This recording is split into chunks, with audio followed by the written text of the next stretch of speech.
وَلَا تَشْتَرُوا بِآيَاتِي ثَمَنًا قَلِيلًا، لینا نہیں میری آیتوں پر قیمت تھوڑی. اور دنیا ساری کی ساری ایک آیت اور ایک حرف کے مقابلے میں حقیر ہے. قُلْ مَتَاعُ الدُّنْيَا قَلِيلٌ وَالْآخِرَةُ خَيْرٌ لِمَنِ اتَّقَىٰ. تو بعض علماء نے تو کہا ہے کہ جسے عرف میں قلیل کہتے ہیں وہ نامناسب بات ہے. جیسے 5 پاؤ اس زمانے میں 5 روپے 25 روپے، اتنا مناسب بات ہے. 40 روپے اس زمانے میں سرخسی نے لکھا ہے کہ یہ کثیر ہے، لیکن ہمارے زمانے میں طالب علم کو کم از کم 500 روپے تو ملے. 500 روپے ورنہ 1000. عرف حاکم ہے. عرف کیا اس آیت کا اس سے بھی تعلق ہے کہ تعلیم دین پر اجارہ ناجائز اور تنخواہ حرام ہو جائے؟ یا قرآن خوانی کرنے کے بعد قرآن پڑھنے والوں کو کچھ لینا دینا، یا ان کو کھانا کھلانا، یا ان کو کپڑے دینا، یا رمضان شریف میں حافظ قرآن جو تراویح میں قرآن سنائے انہیں کچھ رقم دینا اور اعزاز و اکرام کرنا؟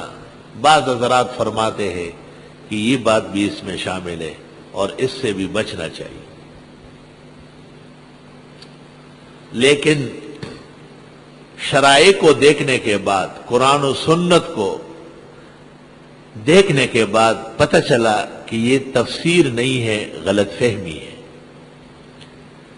اور تفسیر نہیں ہے، اندیشہ ہے کہ یہ تحریف قرآن ہو. روز اول سے دین اور اسلام کے بدلے میں اعزاز و اکرام کیا گیا ہے. روز اول سے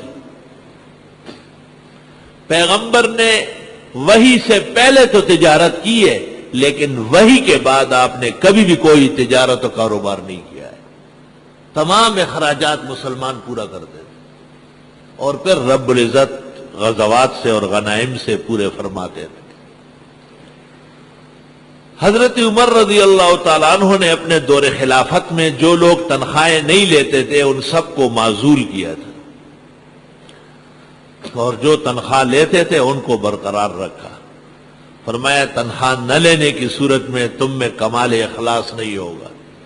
یہ چھوٹے موٹے مدرسے ہوتے ہیں نا، یہ بعض لوگوں کو اعزازی رکھتے ہیں. اعزازی مدرس، اعزازی کا کیا مطلب؟ انہیں طالب علموں کا سبق برباد کرنے والا. اعزازی تو جس دن اس کی بیوی بیمار ہوگی، اس کی ماں کہیں جا رہی ہوگی، اس کی دکان کی، اس دن وہ نہیں آئے گا میں تنخواہ تو نہیں لیتا.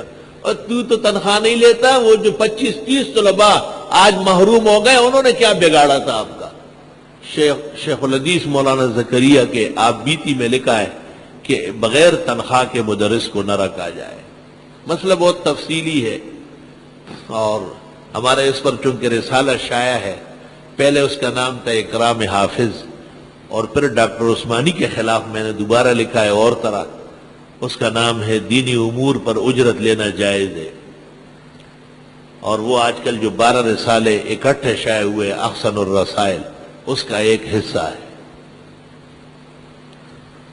اس آیت کے نیچے تفسیر روح المانی میں ہے کہ وَذَكَرُوا فِي الْمَنْعِ احادیث لا تصح، ممانعت کی کوئی حدیث صحیح نہیں.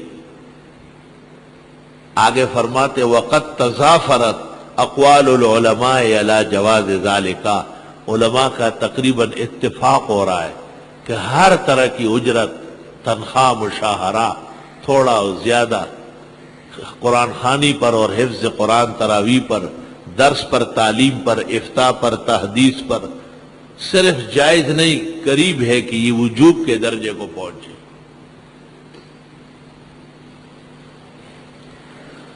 اور وہ حدیث جو میں نے پہلے پڑھی تھی، ان خیر ما اخذتم علیہ اجرا کتاب اللہ، اور بخاری طب میں ہے ان احق ما اخذتم علیہ اجرا کتاب اللہ، سب سے بہترین اور سب سے عمدہ اجرت وہ ہے جو قرآن مجید کے بدلے میں تمہیں ملے. اور یہ اس وقت کہا جب 30 بکریاں یا 80 یا 120 ابو سعید خدری لے چکے تھے.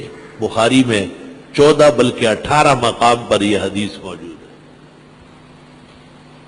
ممانعت کی کوئی حدیث اصح میں نہیں ہے۔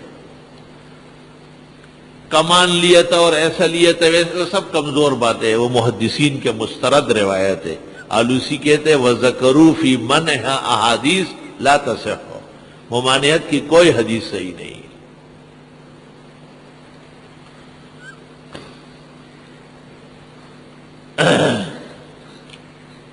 ندوۃ العلماء اور ندوۃ المصنفین اعظم گڑھ سے ایک کتاب لکھی ہے القاموس فی الفقہ، القاموس فی الفقہ، اس میں اس مسئلے کے طرفین پر بحث ہے، منع پر بھی اور جواز پر بھی۔ اخیر میں لکھتے ہیں مانعین کے دلائل کمزور اور پیکے ہیں، جبکہ مجوزین کے ادلہ قوی، شافی اور لائحہ عمل بنانے کے قابل ہے، اس لیے علی الاطلاق جائز ہے۔ ابن عابدین نے کتاب الشہید کے اخیر میں فتاوی شام میں لکھا ہے کہ ایصال ثواب کے لیے نہ لے، قرآن خوانی مردے کو بخشوانے کے لیے ہو تو نہ لے نہ دے۔ اور حضرت الاستاذ بنوری نے اس کو نقل کر کے فرمایا وَالْعِلَّةُ تَقْتَضِي أَن تَعُمَّ، شریعت کے وجوہات تو جواز عام چاہتی ہے، ایصال ثواب کے لیے منع کرنا اس کی کیا وجہ ہے؟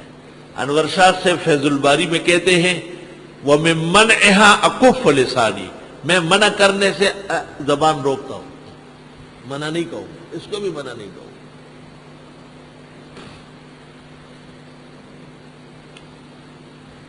اور تحقیق سے پتہ چلا ہے کہ سب سے پہلا شخص جس نے یہ بات کہی کہ ایصال ثواب کے لیے جو پڑھے اس پر نہ لے، یہ ابن عابدین فتاوی شام والے ہیں، بڑے آدمی ہیں، سنگار ہے ہمارا، کوئی شک نہیں، زینت الفتاوی ہے، ضرورت افتاء ہے، لیکن تمام مسائل میں نہیں۔ یہ انہوں نے لیا ہے قنیہ سے، فتاوی قنیہ، اور قنیہ دو حصے معتزلہ کے مسائل ہے، مصنف نے لکھا ہے، اور ایک حصہ اہل سنت کا ہے، اور معتزلہ کے نزدیک ایک کے پڑھنے سے دوسرے کو فائدہ نہیں ہوتا، وہ لیس للانسان الا ما سعی سے یہ نکالتے ہیں۔ تو جب آپ کے پڑھنے سے مردے کو کچھ مل ہی نہیں رہا ہے تو آپ کس بات کے پیسے لے رہے ہیں؟ تو یہ کہنا کہ ایصال ثواب کے لیے جو پڑھا جائے اس پر نہ لیا جائے نہ دیا جائے، یہ اہل سنت سے خروج ہے اور یہ معتزلہ کا قول ہے۔ والحمدللہ علی حال، ابن عابدین نے غلطی سے اس کو لیا، اور ہمارے دارالافتاء جو ہندوستان کے ہیں، دیوبند کے ہیں، یہاں کے بڑے چھوٹے ہیں، وہ سب اس لیے منع کرتے ہیں کہ انہوں نے اس میں تحقیق نہیں فرمائی۔ ہر مسئلے میں ہر عالم محقق نہیں ہوتا۔ ہمیں روز روشن کی طرح واضح ہے کہ علی الاطلاق دینیات پر اجارہ، اجرت، کپڑے، کھانا پینا، حتی ایصال ثواب کیوں نہ ہو، بالکل جائز، قریب المستحب ہے، اور تبرک ہے، ثواب کا باعث ہے، اور طلب عزیز کا اکرام امت پر فرض ہے، کسی بھی بہانے ہو۔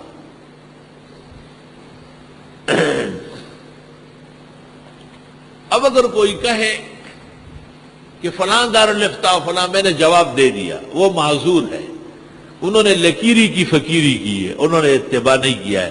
میں پوچھتا ہوں کہ انہوں نے اس حدیث کا کیا جواب دیا ہے کہ ان خیر ما اخذتم علیہ اجرا کتاب اللہ، اور انہوں نے اس کو کیوں نہیں دیکھا کہ سب سے مستند تفسیر قرآن کی حنفیہ کے ہاں روح المعانی ہے، انہوں نے اس آیت کے نیچے لکھا ہے کہ جو منع کی روایتیں ہیں وہ کمزور اور ضعیف ہے، اور علماء امت کا ہر دور میں اجماع ہے کہ یہ جائز ہے۔ اس کو کیوں نہیں لے رہے؟